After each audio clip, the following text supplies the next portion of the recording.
हाँ तो विद्यार्थियों, बीए फर्स्ट ईयर में अपना अधिनायकवाद वाला अध्याय चल रहा है, जो कि लोकतंत्र के बिल्कुल विपरीत है। जहाँ लोकतंत्र में हमने देखा कि जनता का शासन होता है, जनता सर्वोपरि होती है, जहाँ व्यक्ति को एक जो मान करके चलो साध्य माना जाता है, राज्य तो एक साधन मात्र होता है।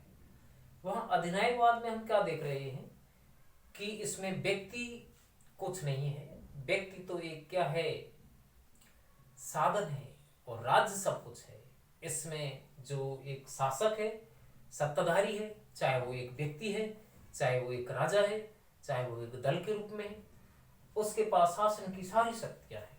वह शासन का एकत्व रूप है, शासन का एक जो मान करके चलो केंद्रीकृत रूप है, शासन की शक्तियों का उसमें केंद्रीकरण है, विकेंद्रीकरण नहीं। वो शासन का इस तरीका से संचालन करता है कि वह अपने विरोधियों का कत्लेआम कर देता है, उनको ढूंढ ढूंढ करके उनको मार देता है। ऐसी प्रवृत्ति इस अधिनायकवाद में देखने को मिलती है, क्योंकि अधिनायकवाद क्या है, एक डिक्टेटरशिप है, एक तानाशाह है, एक हिंसा का रूप है, एक क्रांति है। एक तरीका से इसमें हिंसा की प्रवृत्ति देखने को मिलती है। इसलिए जो अधिनायक तंत्र है वो शासन का एक बेकार रूप भी मानते हैं, दूषित रूप भी मानते हैं, लेकिन इसमें कुछ अच्छाई भी है। देख रहे हैं कि इसमें कौन कौन से गुण हैं, कौन कौन सी इसमें दोष हैं। तो इसमें देखें तो कुछ गुण भी हैं, कुछ दोष भी है। तो यहाँ हम गुण देखते हैं। पहले सबसे पहले क्या देखते हैं, अच्छाई देखते हैं, गुण देखते हैं। तो इसमें पहला गुण है कि कुशल और दक्षता का ये प्रतिनिधित्व करता है। इसमें कुशलता देखने को मिलती है।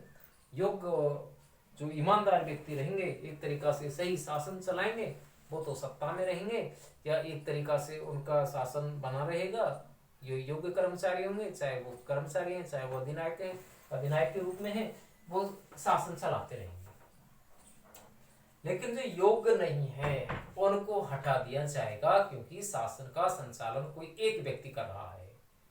तो यहाँ इस तरीका से नहीं होगा कि इसमें मनमानी तरीका से कोई कर्मचारी शासन नहीं चला सकता है, कर्मचारी नहीं रह सकता है। कि इसमें जो योग्य होंगे, जो दक्षता और जिसमें कुशलता होगी, वो तो इसमें बने रहेंगे, और जो योग्य और दक्षता उनमें नहीं है, योग्यता नहीं है, वो हटा दिए जाएंगे या हट जाएंगे।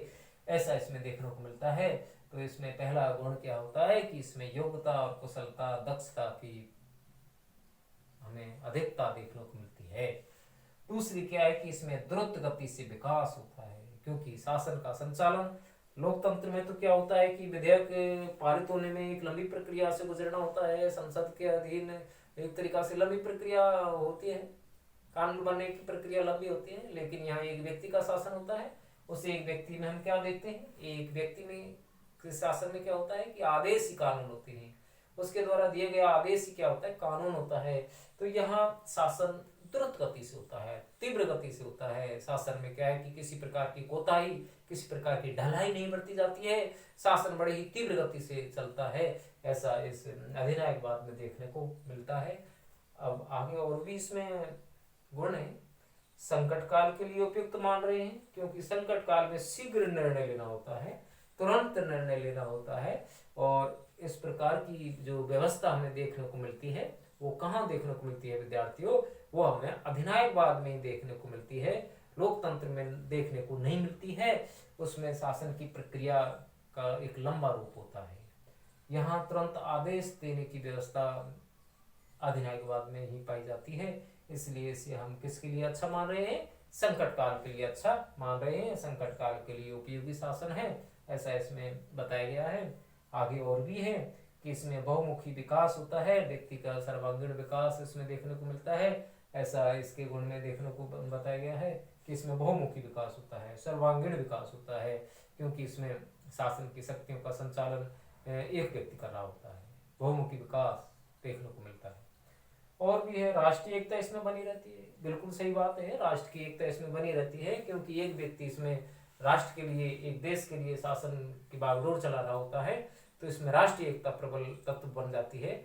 इसमें व्यक्ति विशेष इसमें यूं मान करके चलो भाषागत, जातिगत, क्षेत्रीयगत अंतर नहीं होते हैं, राष्ट्र की प्रबलता होती है। इसमें राष्ट्र को सबसे श्रेष्ठ स्थान दिया गया है, सर्वोपरि स्थान दिया गया है, यूं मान करके चलो आप। तो इसमें राष्ट्र की एकता ज़्यादा प्रभावी है, राष्ट्र प्रबल बना रहता है, राष्ट्र मजबूत बनता है। जैसे कि आज हम देख रहे हैं कि एक अधिनायकवाद के रूप में जैसे कि उत्तरी कोरिया के अंदर तानाशाह की व्यवस्था वहाँ है, जो कि अपनी बहुत अच्छी उन्नति भी कर रहा है वो देश। इसके अलावा इटली और जर्मनी थे, उन्होंने भी क्या है बहुत अच्छा विकास उन्होंने किया। तो वो सब किसका परिणाम रहा, उसमें एक राष्ट्रीय एकता की भावना थी, और राष्ट्रीय एकता की भावना के रहते हुए वो बहुत अच्छी प्रगति कर पाए। हमने देखा कि दूसरे विश्व युद्ध के दौरान और जो हिटलर था, मुसोलिनी था, उनके समय में इटली में, जर्मनी में राष्ट्रीयता की भावना बहुत प्रबल रूप में देखने को मिली। और है कि विकासशील देशों के लिए क्या है, ये उपयोगी है। ये क्या है, यहाँ पर विकासशील है, विकासशील देशों के लिए उपयोगी माना जाता है, क्योंकि विकासशील देश बहुत सारी समस्याओं से जूझ रहे होते हैं। गरीबी, बेरोजगारी, आतंकवाद, जातिवाद, क्षेत्रवाद, भाषावाद, बहुत सारी समस्या हो सकती हैं। तो उन सब समस्याओं का समाधान अच्छी तरीका से यदि हो सकता है तो वो अधिनायकवाद में देखने को मिलता है। अधिनायकवाद में आदेशी कानून हुआ करते हैं। अधिनायकवाद में किसी प्रकार की कोताही, किसी प्रकार की लचीलापन नहीं होता है, किसी प्रकार का दुर्गुण नहीं होता है, किसी प्रकार का भ्रष्टाचार नहीं होता है। तो इसलिए क्या है कि अधिनायकवाद को विकासशील देशों के लिए भी उपयोगी माना गया है, ऐसा इसमें देखने को मिल रहा है।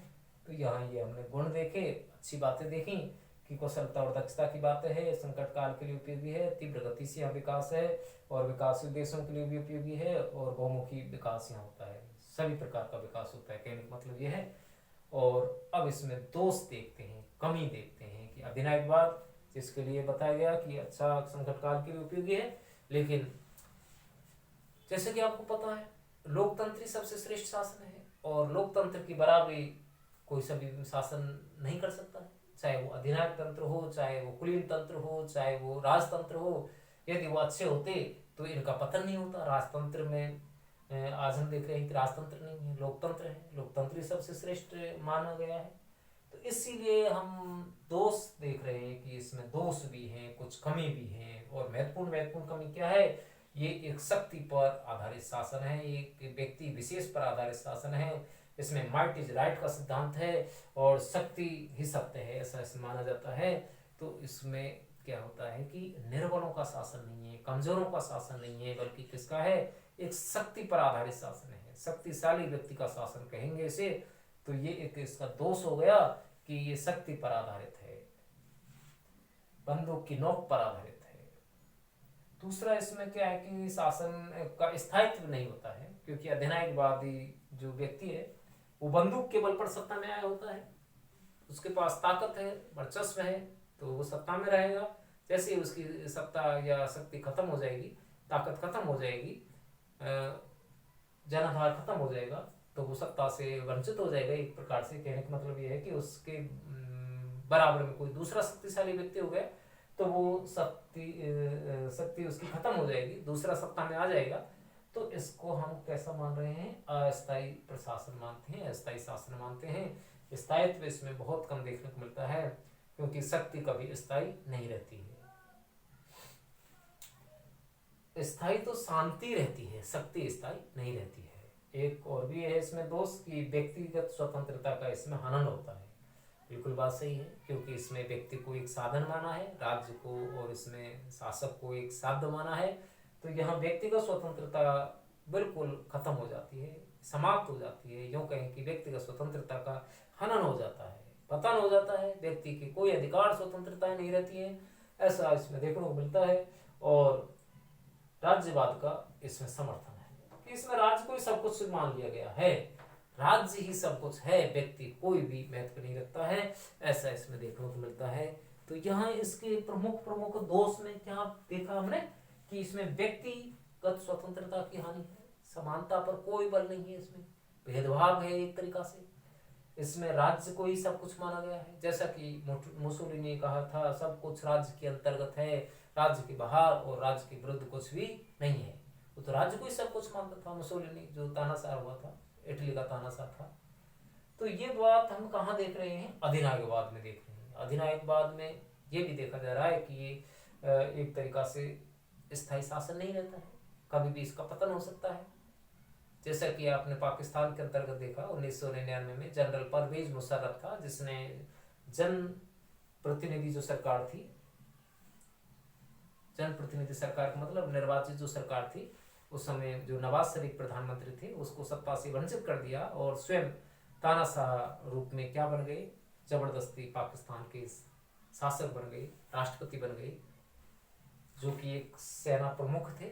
सेना प्रमुख शक्ति के बल पर सत्ता में आया, लेकिन वो स्थायी नहीं रहा, उसको हटना पड़ा एक तरीका से, क्योंकि उसके पक्ष में जनमत नहीं था।